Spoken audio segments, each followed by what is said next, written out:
Welcome to your favourite day of the week, everyone, where it's our favourite time of year again. We're going up until Christmas. We're going through strange, funny, and just downright bizarre stories which have happened in history in a form of advent calendar. Yesterday we went through the strange death of Richard the Lionheart, and today I hope you've got your tickets because we're going on the medieval party boat. Let's see what's behind door number 2. The White Ship Disaster. It's a cold winter's day in November, and a bunch of nobles are preparing to embark on a voyage from the coast of Normandy and sail all the way to England. However, these aren't just any nobles, as the heir to the English throne, William of Adeline, son of King Henry I, is preparing to travel with them. Young William, at just 17 years old, is left to his own accord, as his father had already begun the crossing a few hours prior. And as every teenager would, surrounded by friends and sailors, he began to have a massive seaside party, believing that their newly fitted vessel, the White Ship, could outpace the king and make it to England before them, despite leaving a few hours afterwards. As nighttime approached, the gang finally decided to set sail, with around 300 people joining the party boat.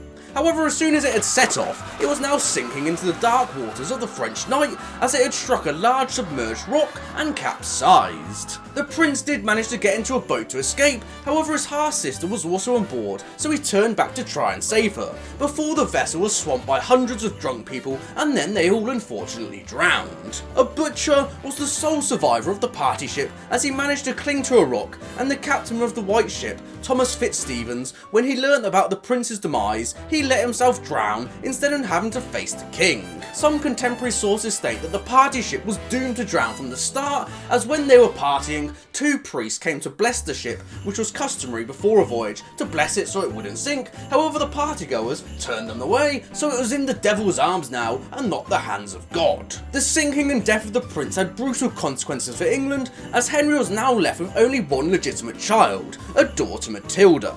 So when Henry passed, the barons were like, we are absolutely not being ruled by a woman, so gave the crown to Henry's nephew, Stephen, who was apparently also meant to be on the party ship. However, he backed out before the ship set sail because he couldn't handle his alcohol.